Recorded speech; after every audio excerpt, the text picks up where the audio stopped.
Denver's tied the series 2-2. Now, I'm going to address a couple of things. Some people got mad at Shaq for saying anything Jokic deserved the MVP, and they took exception. I think Jokic should have won it last year, but see, Joel Embiid cried on TV and begged and pleaded, and I done the process, and they gave it to him. But I don't think he should have got the MVP over Jokic last year. I think you can make a strong case for Shea this year. And they did have the best record overall. So when they tell you best record, best guy scoring, what's your criteria? Okay, so that.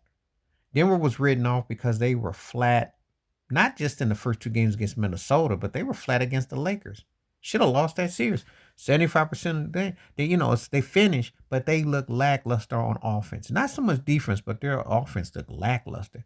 They actually woke up these last two games. This is the best two I've seen them play.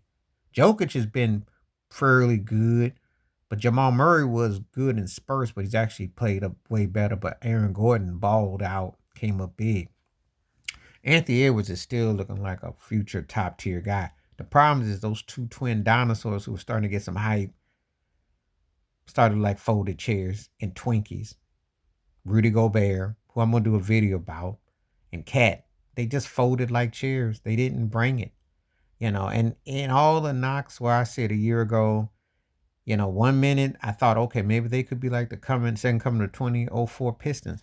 Now they look like those Toronto Raptor teams that got beat all those years by LeBron and Cleveland or something, or one of those teams that had a lot of talent, but it just didn't manifest into nothing. It was just a team that was kind of there. And it's a shame too, because Ant was bringing it, but Ant got to get help. They got to score. Because Cat's got to be able to get his points. Gobert does not score much. He actually had a double-double, but, they soft. And Jokic bammed on him, passed on him. He did his whole nine on him. So now it's 2-2. And barring some miracle, I don't think Denver's going to lose this series now. Minnesota looks very green in spots. Chris Finch had them upward to an extent, but they've been hitting them off now. I don't know if they come back from this. I don't know. Because you got to get those two twin towers to match Ant. Mike Conley was doing pretty good and what have you, but now as they're off the bench, the bench didn't bring it.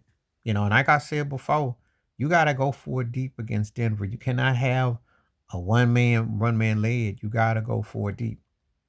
Cat's got to score 20-plus points. And Rudy Gobert has to make his presence felt. And the bench has to score.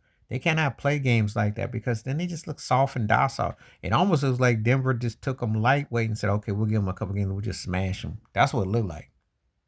And it's pretty bad. So. But if you want my honest opinion on it, and it ain't too late to say it because I don't have a dog in the race, the powers that be they want Jokic versus Luka. That's the one that they really want. And they're probably going to get it. They're going to probably get what they want. That's going to probably be the one that'll be like the new rivalry more so. Sad part because Ant was coming and he deserves better. He's definitely going to be a cat that you're pulling for. But you got to have the pieces in the place. And they just don't have it right now. They're just too soft. They're like hostess Twinkie cupcakes and they're folding up like a chair. You got to know how to come back home and do something. You can't fold like that. They got folded twice. Folded, platted, and matted. Please like, subscribe, work on thoughts, comments, and I do respond. Thank you. Wash your hands. Keep your mind clear. Watch out for another share if you like my piece.